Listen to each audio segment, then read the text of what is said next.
여러분 반갑습니다. 반도체 오빠 최회장입니다.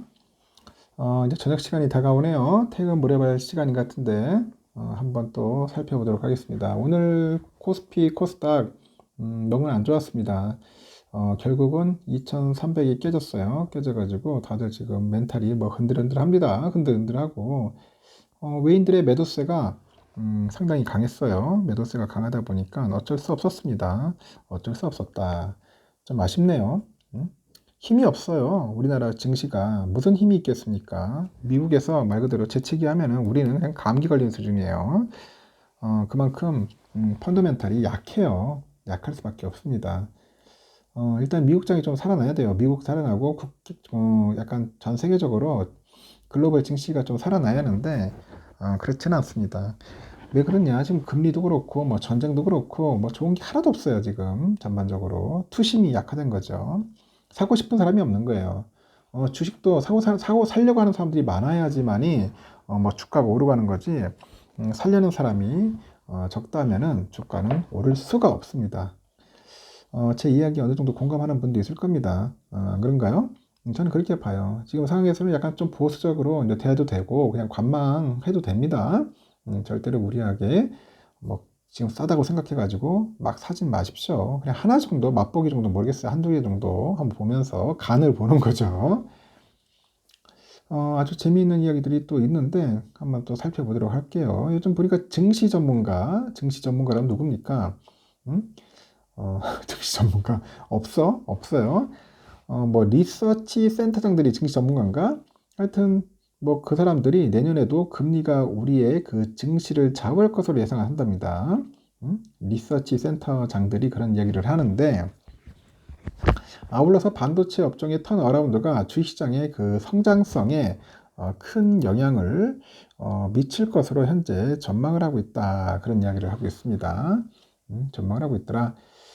그래 신영증권의 그 리서치 센터장이죠. 그 이승우 유진투자증권 리서치 센터장인데 이 친구하고 뭐 이경수 메리츠증권의 리서치 센터장, 여의도 한국거래소에서 열린 뉴스원 투자 포럼인가 있는가 봐요. 그 뉴스원이라는 그 매체에서 했겠죠.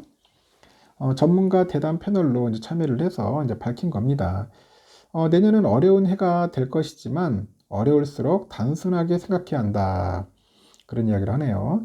기업의 적정 가치는 분자에는 자기 자본 이익률 ROE를 놓고 분모에는 CEO로 자본 조달 비용이죠. 자본 조달 비용으로 CEO 대비 ROE의 게임이다. ROE의 게임이다. 분자가 모르겠습니까? ROE라고 했죠. 분모는 COE겠네요. COE. 자기 자본 조달 비용으로 ROE, 자기 자본 비율 게임이다. 여기 미국의 ROE는 한 20% 정도 되는데 이게 이제는 한국 시장에 못 오르는 이유로 작용을 했다. 그런 이야기를 하네요. 내년에는 이제 이런 부분이 좀 회복을 해가지고 이제 금리가 떨어지고 ROE가 이제 반도체 이 때문에 한 9% 정도 수준까지 올라와 주면은 이제 ROE가 COE보다 다시 높아지게 되면은 시장이 턴 어라운드를 할 것이다. 그렇게 보는 거 봅니다. 결국 ROE가 높아진다는 거네요. 그러면서 내년에는 금리가 하락할 것이냐의 문제, 또 하나는 반도체가 우리가 예상한 만큼 이익이 다시 올라와 주면서 ROE를 높여줄 거냐는 두 가지 이게 맞물릴 것이라고 합니다. 그러면서 두 가지가 다 맞물리면은 지금 시장 지수보다는 내년은 조금 더 올라와 있는 수준으로 이제 끝나지 않을까 이제 그렇게 이야기를 합니다. 김학균 센터장인가 이분은 보니까 금리 향방에 따라서 투자 기회가 결정될 것이다 그런 이야기를 하네요. 요즘 보니까 금리 하죠. 금리 아주 중요하죠. 금리. 지금 금리를 올리는 것은 다른 힘이 작용하고 있다고 생각을 한다. 미국 행정부가 돈을 많이 쓰면서 중앙은행의 긴축 효과를 현재 약화시키고 있다.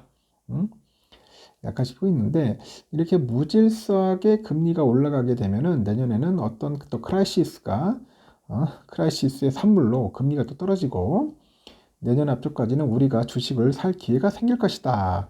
이런 이야기를 하네요. 그래서 내년에 그 반도체 전망과 관련해서 이승호 센터장의 사람 그래요. 감산을 통해서 가격을 올릴 경우 삼성전자 하이닉스의 그 이익이 올해 대비 늘어날 것이다. 그렇게 분석을 하는 거죠. 그래서 센터장은 지난해부터 초부터 삼성전자 하이닉스의 그 재고 증가, 이 재고 증가 속도가 빨랐다고 그래요. 빨랐고, 업체들의 그 투자 발표는 너무 공격적이었다. 공격적이었다고 합니다. 현재 시장의 상황이나 여러 가지 이제 불확실성 때문에 감산하는 것이 효과적이다. 그런 이야기를 하죠. 현재는 강도 높은 감산이 이제 진행되다 보니 이제 피크아웃이 됐고요. 재고가 줄면서 삼성전자나 SK 하이닉스는 고객사의 가격 인상을 얘기하고 있다. 그렇게 얘기를 합니다. 이어서 결국 반도체는 재고의 싸움이에요. 재고의 싸움인데 재고가 완전히 정상화될 때까지 감산을 유지해서 가격을 올린다면은 내년에는 삼성전자가 올해 대비 이익이 약 30조 원 정도 증가할 것으로 보인다고 하죠. 하이닉스도 약 10조 원에서 한 15조 원 정도 증가할 가능성이 있다. 뭐 그렇게 보는 것 같습니다. 일단은 그래요. 저는 반도체 재고는 줄어들 겁니다. 반도체 재고는 충분히 줄어들 거고, 줄어들면은 정상화 될 거예요. 정상화 되면은 결국은 우리나라 증시도 조금씩 좋아질 겁니다. 왜냐, 이게 삼성과 하이닉스가 차지하는 포지션이 커요. 여러분들 우리나라 증시에서 삼성도 이익 늘어나고 하이닉스도 늘어나고, 요즘 하이닉스가 영업이익이 좀 많이 줄었죠. 오늘 보니까 1조 8천억 정도 적자라던데 뭐 내년부터는 나아질 겁니다. 오늘 적자다 보니까 한 방 먹었어요. 주가가 완전 뭐 여러분들 보시다시피 한 방 시원하게 내려갔습니다. 5.88%, 12만 갔어요. 내가 볼 땐 좀 하이닉스 좀 주가가 좀 약간 거품이라기보다는 좀 고점이에요. 너무 높아요. 내가 볼 때는 고평가 높습니다. 지금 내가 볼 때 하이닉스는 한 10만 원 정도가 언저리가 딱 맞는 것 같은데 12만 원 좀 높은 것 같아요. 그래서 12만 원대 매수하는 건 별로 비추입니다. 비추. 지금은 아닌 것 같습니다. 더 조정받을 수도 있어요.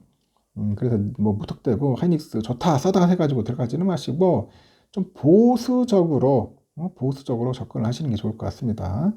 그에 반해 삼성은 좀 많이 안 올랐어요. 지금 아직도 빌빌거리고 있지 않습니까? 특히 우선주 아주 지금 소외받고 있죠. 우선주가 아주 소외받고 있고, 그리고 본주와의 갭 차이가 아직까지도 큽니다. 12,700원 정도 하고 있어요. 아직까지 크고, 예전에는 15,000원까지 갔다가 좀 많이 줄긴 줄었는데, 그래도 갭 차이 크다. 예전에는 뭐 3,000원까지 갔거든, 갭 차이가. 이런 상황이라는 거 여러분들 참고하시고 접근하시면 좋을 것 같습니다. 일단 여기까지 하고 저녁 맛있게 드시고요. 또 다음 시간에 또 뵙도록 하겠습니다. 하여튼 여러분 수고하셨습니다.